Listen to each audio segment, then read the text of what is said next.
Veja, se não puder mais falar que o Lula é ladrão, ou se tiver que prestar esclarecimentos à Polícia Federal, eu vou voluntariamente me colocar aqui à disposição da Polícia Federal.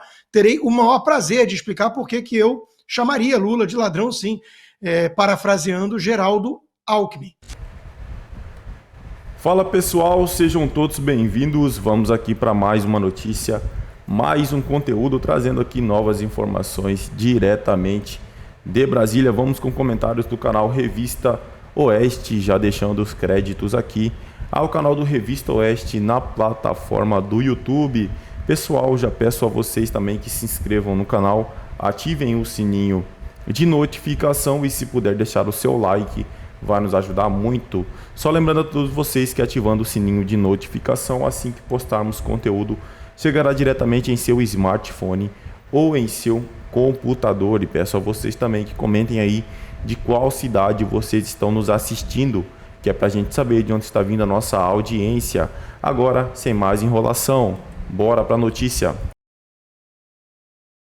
Quinta-feira, o vice-prefeito de Porto Alegre, Ricardo Gomes, prestou esclarecimentos à Polícia Federal depois da representação de Lula contra ele por calúnia, injúria e difamação.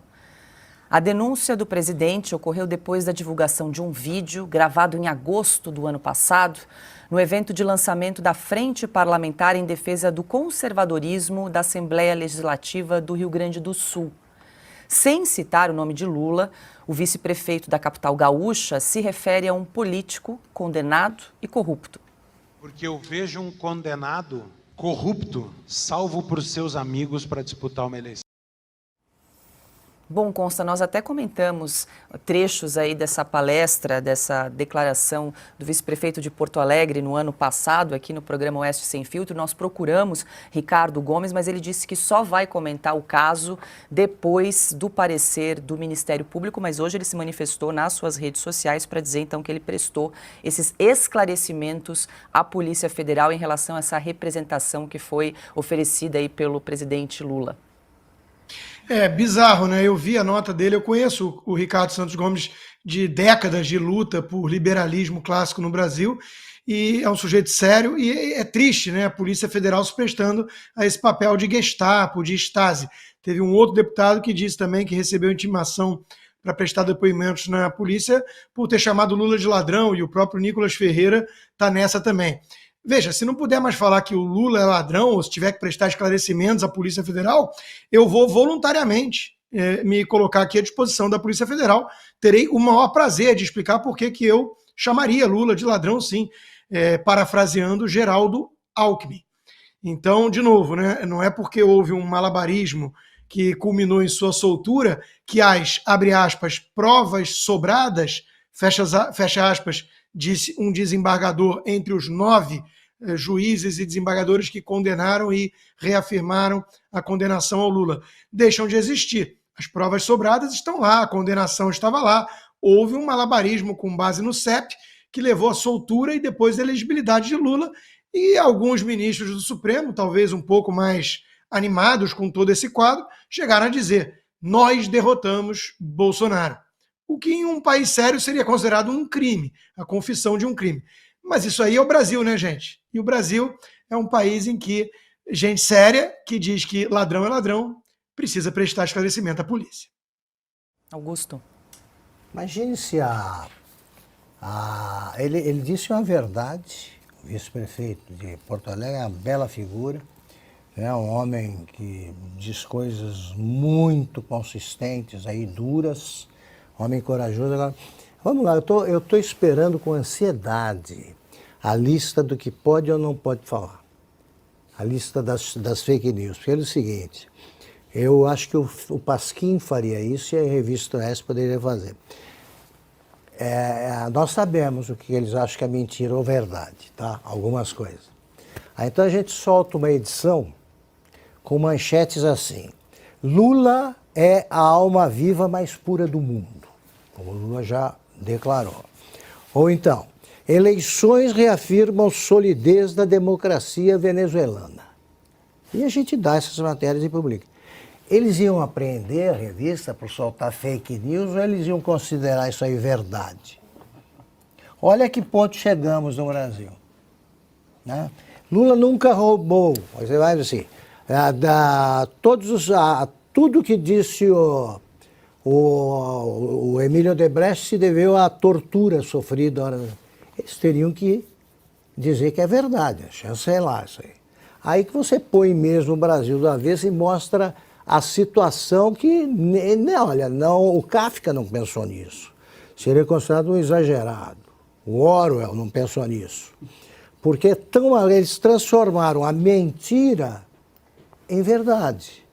Agora, se a gente publicar o que eles consideram verdade, o leitor, o assinante, o leitor tem o dever de parar de ler. E a gente se livra de punições. O que disse o vice-prefeito? A verdade, simples assim. Pois é, Silvio, o mais curioso é que ele não citou nominalmente o nome de Lula em momento algum durante seu discurso. Olha, Paulo, vou fazer coro aqui ao que disse o Rodrigo, o que disse o Augusto. O Ricardo Gomes é uma das melhores cabeças, mais lúcidas, inteligentes, brilhantes, tem uma oratória, uma verve. Olha, ele está no cargo, inclusive, de vice-prefeito, ele estava numa Assembleia Legislativa, ele não cometeu nenhum tipo de crime, sequer nenhum tipo de deslize na fala dele, porque tomou o cuidado, como você disse, de não citar nominalmente o presidente Lula. E o que há de errado, por exemplo, em dizer que o Lula foi condenado em 3 instâncias, embora reabilitado judicialmente a disputar uma eleição, mas jamais absolvido, como eles gostam de dizer, ele jamais foi absolvido. Então, o que há de errado nisso? Dizer que, repito, condenado por corrupção, ou não aconteceu a corrupção nos governos do PT, como agora há um embarque num revisionismo histórico comandado pela Suprema Corte e alguns advogados que auxiliaram nessa reabilitação política do presidente, um revisionismo histórico para tentar apagar o passado.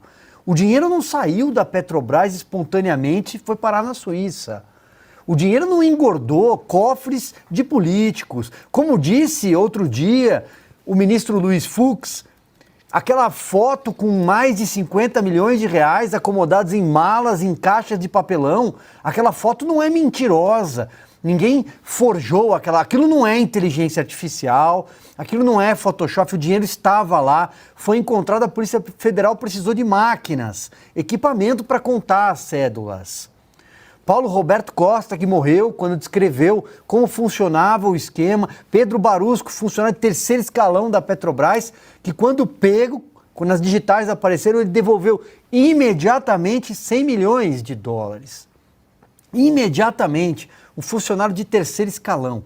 Como mostramos ontem. Exatamente, chegaria lá. Exatamente. E como nós mostramos no programa de ontem, um programa histórico que tem a coragem hoje, por ser uma emissora, um canal, uma revista independente, ao contrário de outros que estão pendurados em verbas públicas, que tem a coragem de contar os fatos, de mostrar a verdade, as coisas desnudas como elas são. O brasileiro ainda precisa de um salto de qualidade.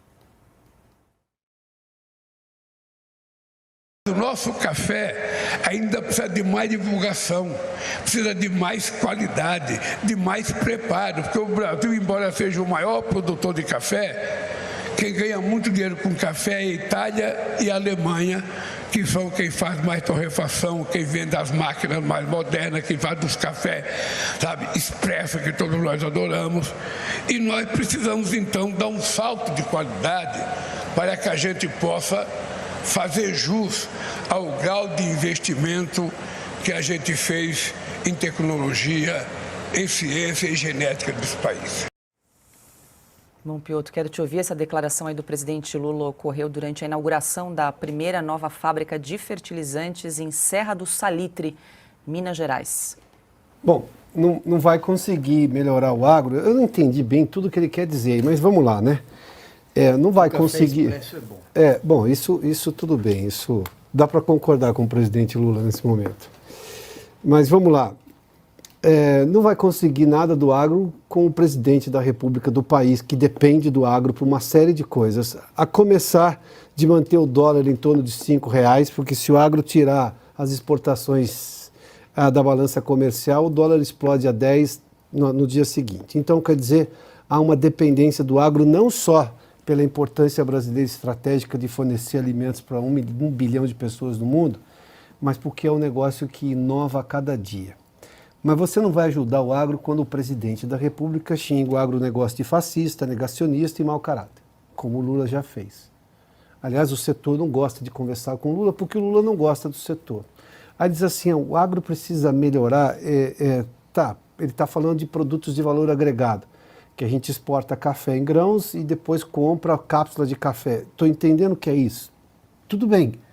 Onde é que está a política industrial que não dependa de muito dinheiro público, né? Que não seja desvio, essas coisas todas, para você criar esse ambiente? Aliás, onde é que está a liberdade econômica, um compromisso com a liberdade econômica? Porque sem política industrial, o setor privado consegue fazer isso sozinho.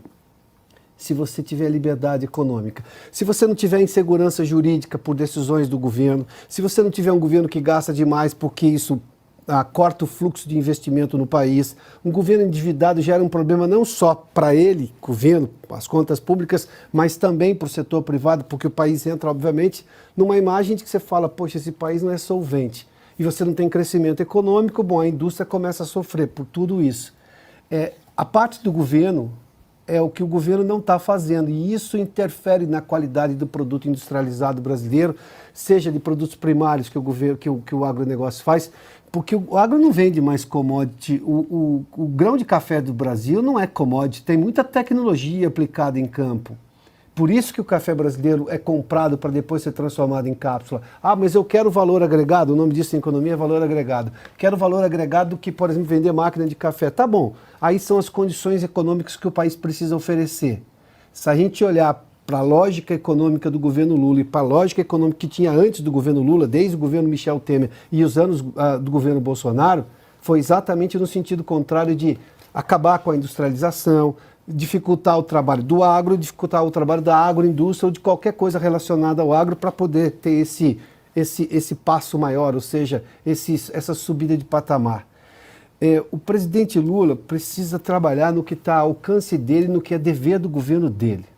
O resto, a iniciativa privada faz com uma competência que ele nunca vai conseguir entender.